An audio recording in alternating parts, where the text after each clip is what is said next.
Shalom Bapak Ibu, apa kabarnya? Semoga dalam keadaan yang baik. Hari ini kita bersama-sama akan memasuki perenungan firman Tuhan kita. Dan oleh karena itu, mari kita mempersiapkan hati pikiran kita di dalam kita berdoa. Tuhan, kami datang kepadamu mengucap syukur untuk hari ini. Kami mau belajar firman-Mu. Biarlah Tuhan boleh menolong kami supaya kami dapat mengerti akan firman-Mu dan menjadikan firman itu sebagai pedoman yang akan menuntun setiap gerak langkah kehidupan kami. Terima kasih Tuhan Yesus. Amin. Bapak Ibu, kita akan membaca bagian firman Tuhan kita dari surat Tesalonika. 1 Tesalonika pasalnya yang kelima, ayat yang ke-1 sampai yang ke-11. 1 Tesalonika pasal yang kelima, ayat yang ke-1 sampai yang ke-11. Mari kita akan membaca firman Tuhan. Tetapi tentang zaman dan masa, saudara-saudara, tidak perlu dituliskan kepadamu, karena kamu sendiri tahu benar-benar bahwa hari Tuhan datang seperti pencuri pada malam. Apabila mereka mengatakan semuanya damai dan aman, maka tiba-tiba mereka ditimpa oleh kebinasaan, seperti seorang perempuan yang hamil ditimpa oleh sakit bersalin. Mereka pasti tidak akan luput. Tetapi kamu, saudara-saudara, kamu tidak hidup di dalam kegelapan, sehingga hari itu tiba mendatangi kamu seperti pencuri. Karena kamu semua adalah anak-anak terang dan anak-anak siang. Kita bukanlah orang-orang malam atau orang-orang kegelapan. Sebab itu baiklah jangan kita tidur seperti orang-orang lain, tetapi berjaga-jaga dan sadar. Sebab mereka yang tidur waktu malam, dan mereka yang mabuk waktu malam. Tetapi kita yang adalah orang-orang siang, baiklah kita sadar, berbaju zirahkan iman dan kasih, dan berketopongkan pengharapan keselamatan. Karena Allah tidak menetapkan kita untuk ditimpa murka, tetapi untuk beroleh keselamatan oleh Yesus Kristus Tuhan kita, yang sudah mati untuk kita, supaya entah kita berjaga-jaga, entah kita tidur, kita hidup bersama-sama dengan Dia. Karena itu nasihatilah seorang akan yang lain, dan saling membangunlah kamu seperti yang memang kamu lakukan. Demikian firman Tuhan kita. Bapak Ibu dan saudaraku sekalian, hari ini kita mau belajar firman dalam tema Hari Tuhan. Apa yang aku lakukan? Jadi kita akan membahas tentang Hari Tuhan. Nah, Bapak Ibu dan saudaraku sekalian, berbicara tentang Hari Tuhan, apa yang Bapak Ibu saudara mengerti?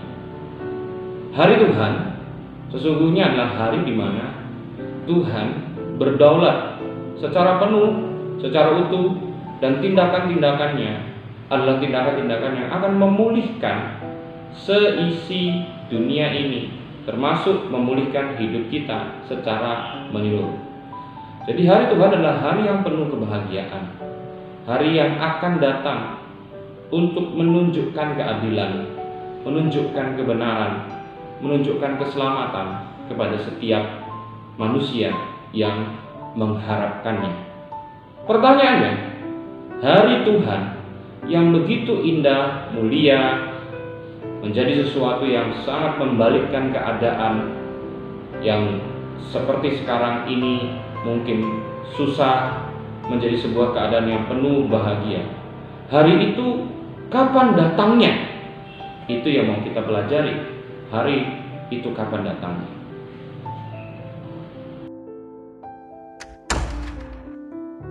Bapak Ibu, ingat ada sebuah lagu sekolah minggu. Lagunya seperti ini. Hari ini harinya Tuhan, harinya Tuhan. Mari kita bersukaria. Bapak Ibu, lagu itu kemudian diganti juga bagian selanjutnya. Hari Senin, hari Selasa, harinya Tuhan, harinya Tuhan. Hari Rabu, hari Kamis, harinya Tuhan, harinya Tuhan. Dan selanjutnya, dan menyatakan bahwa setiap hari, harinya Tuhan. Nah, Bapak Ibu dan saudaraku sekalian, apakah berarti semua hari adalah harinya Tuhan seperti yang dimaksudkan oleh bacaan Tesalonika ini? Tentu bukan itu maksudnya. Hari Tuhan memang setiap hari miliknya Tuhan, Tuhan yang mengadakannya.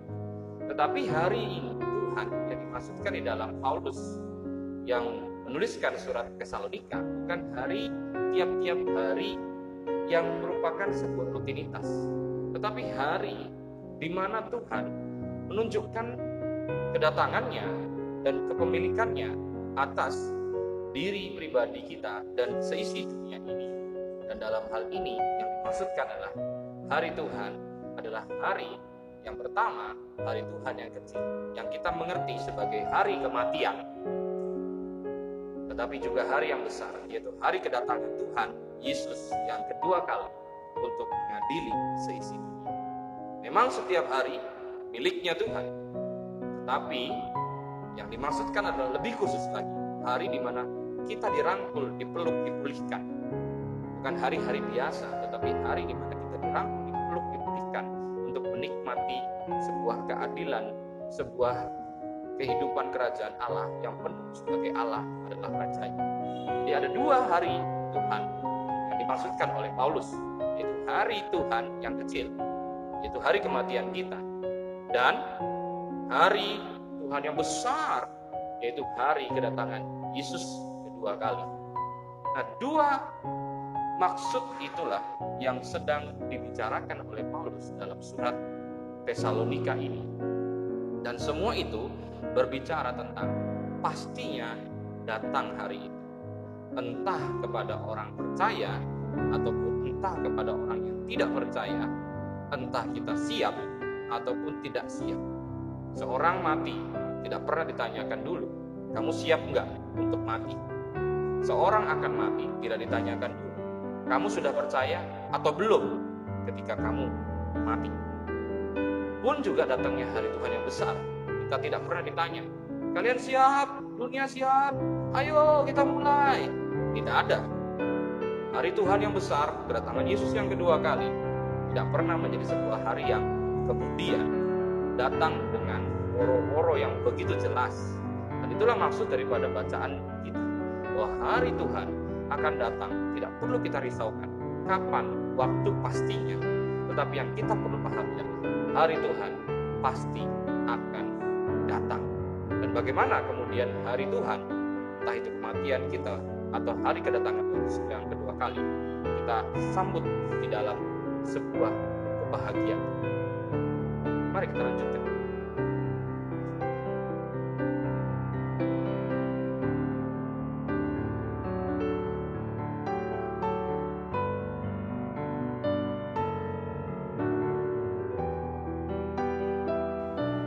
Hari ini cuacanya terang sekali. Siang ini tidak hujan. Lama di gereja kita membuka pintu utamanya. Inilah gereja kita, Bapak Ibu dan Saudara sekalian. Mungkin Bapak Ibu dan Saudara sekalian ada yang sudah memasuki kembali rumah Tuhan ini. Saya tentunya mengatakan kita bisa jumpa dalam hari-hari yang Tuhan berikan kepada kita. Bapak Ibu dan saudara sekalian, kita lanjutkan. Bapak Ibu, seperti apa kita harus menyambut hari Tuhan? Entah itu hari kematian kita ataupun pada hari kedatangan Tuhan Yesus yang kedua kalinya. Seperti apa yang harus kita lakukan, Bapak Ibu dan saudara sekalian? Seperti bagaimana kita hidup di dalam terang, Di siang ini terang, dimana semuanya nampak dan kelihatan, tidak ada yang bersembunyi. Seperti itulah yang Tuhan harapkan ketika kita menyambut hari Tuhan. Artinya apa Bapak Ibu? Kita berperilaku tanpa ada yang disembunyikan, tanpa ada rasa malu, tanpa ada rasa penyesalan, tanpa ada sebuah rasa kekecewaan. Itulah cara kita menghidupi hari-hari menjelang hari Tuhan. Artinya, bagaimana caranya supaya kita tidak malu, tidak takut, tidak memenuhi hari dengan sukacita, tapi menjadi sebuah hari yang mendatangkan sukacita dan buat hidup kita bersama. Itulah cara hidup terang yang diharapkan boleh menjadi kehidupan yang kita jalani dalam surat Tesalonika ini. Ada anak terang, anak gelap, ada anak siang, ada anak malam. Maksudnya itu supaya kita hidup di dalam siang, di dalam terang, di dalam rasa berani, tanpa rasa takut. Bagaimana caranya? Ya, kita berbuat sebaik-baiknya, hidup menjadi pemurah, bukan pemarah. Kalau Anda marah, Anda malu, atau Anda bangga. Menjadi orang yang jujur dan tidak berbohong. Apakah menjadi orang yang berbohong adalah sebuah hal yang Anda banggakan?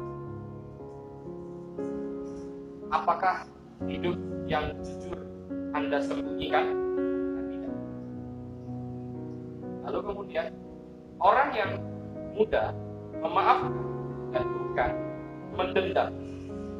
Apakah ketika Anda mendendam, menyimpan kesalahan orang, Anda ceritakan ke banyak orang dan Anda bangga atas, dan Anda tidak takut, mungkin saja orang yang mendengarkan itu akan menceritakan kepada orang yang kita bicarakan.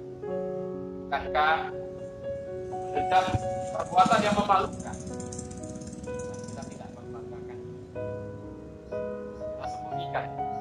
Sama seperti anak gelap, anak malam. Dalam kegelapan dan dalam malam hari menyembunyikan kebusukan gelap. Itu bukan karakteristik orang Kristen yang menyambut hari Tuhan.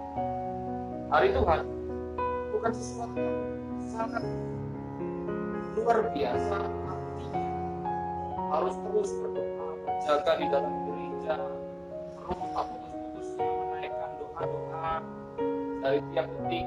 Bukan begitu, seakan-akan menjadi sebuah kehidupan yang tidak produktif. Bukan begitu. Hari Tuhan dinantikan dengan melakukan rutinitas seperti biasa, tetapi di dalam menjaga sikap hidup yang jauh daripada kedagingan, menjauhkan dari amarah, menjauhkan dari dendam, menjauhkan daripada iri hati, menjauhkan daripada permusuhan, selalu berkata manis dan membangun dalam kehidupan bersama orang lain. Seperti itulah anak yang hidup dalam terang, anak-anak siang, anak-anak Tuhan.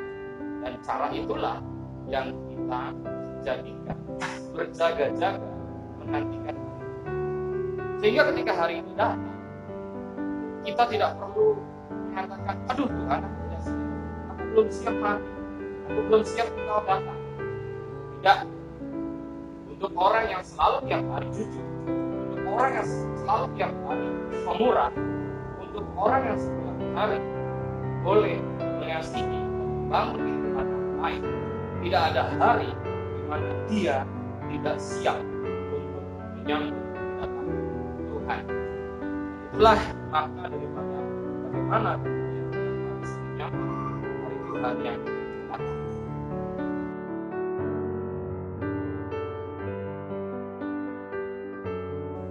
Bapak Ibu, yang perlu kita perhatikan kemudian adalah dikatakan di ayat pertama 1 Tesalonika 5 ini bahwa hari Tuhan itu begitu tiba-tiba datang, tidak menjadi sesuatu hal yang diperingatkan. Padahal hari-hari yang kita jalani ada sebuah hari-hari yang biasa, yang mungkin saja ada kelengahan, ada kemungkinan bahwa kita menjadi orang yang luput untuk berbuat apa yang harusnya kita perbuat sebagai anak-anak terang, anak-anak siang. Nah, bagaimana kalau demikian? Dan ketika itu terjadi, apakah harus kuperjuangkan seorang diri hidup menjadi anak siang, hidup menjadi anak terang di hari-hari yang biasa dan rutin terjadi, di mana mungkin saja ada kelengahan? Apakah aku harus berjuang seorang diri? Di dalam 1 Tesalonika pasalnya yang kelima, ayat yang ke-11, Paulus menuliskan demikian. Karena itu, nasihatilah seorang akan yang lain, dan saling membangunlah kamu seperti yang memang kamu lakukan. Nah, Bapak Ibu dan Saudaraku sekalian, apa artinya?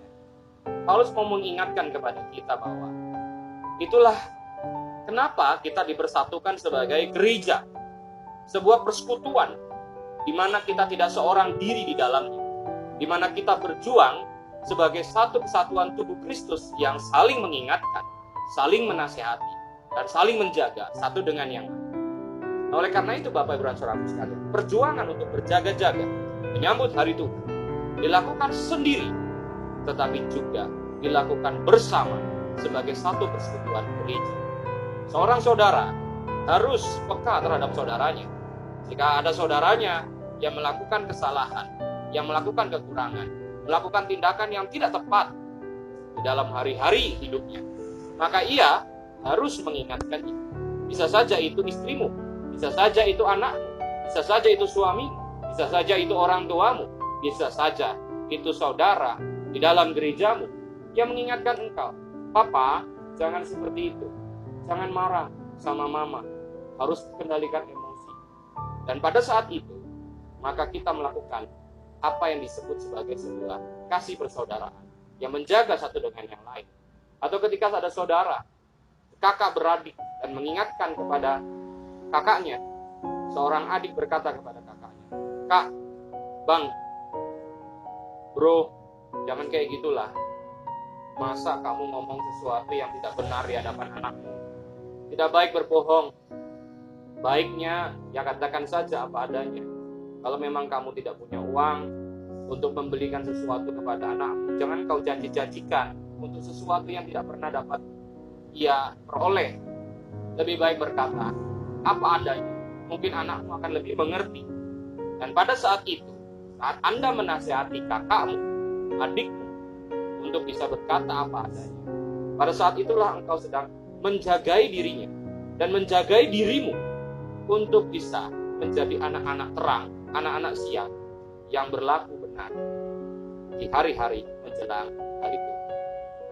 Nah, jadi Bapak Ibu dan Saudaraku sekalian, mari kita simpulkan, hari Tuhan pasti datang. Entah itu kematian kita atau kedatangan Yesus yang kedua kali. Dan dalam kedatangan itu menjadi sesuatu hal yang sangat menggembirakan. Bagaimana caranya kita menjadikan hari itu menjadi hari yang menggembirakan? Adalah ketika kita bersiap-siap, berjaga-jaga dalam setiap hari-hari kehidupan kita. Menjadi orang yang jujur, menjadi orang yang rendah hati, menjadi orang yang pemurah, menjadi orang yang pemaaf. Apapun yang menjadi karya-karya roh di dalam diri kita, itu harus menjadi sesuatu yang berhari-hari dan menjadi tabiat yang kita lakukan dalam setiap hal kehidupan kita. Ada waktunya kita lengah, ada waktunya kita mungkin saja terpancing, entah emosi, entah keadaan yang membuat seperti itu. Dan apa yang harus terjadi? Itu menjadi tanggung jawab sesamamu, saudaramu, untuk mengingatkan diri. Oleh karena itu, sebagai persekutuan Kristen harus saling mengingatkan. Seorang suami mengingatkan istrinya, seorang istri mengingatkan suaminya, seorang anak mengingatkan orang tuanya, pun orang tua mengingatkan anaknya. Saudara bersaudara mengingatkan, satu jemaat saling mengingatkan. Bukan untuk mempermalukan, tetapi untuk membuat bahwa satu kesatuan jemaat yang siap untuk menghadap hari Tuhan harus kita perjuangkan, baik seorang diri pun bersama-sama sebagai satu kesatuan. Ini firman untuk kita. Biarlah Bapak Ibu dan Saudaraku sekalian dapat menikmati firman ini, dan bukan hanya menikmati, tetapi memperjuangkan firman ini untuk dapat dilakukan dalam kehidupan. Tuhan Yesus memberkati. Amin.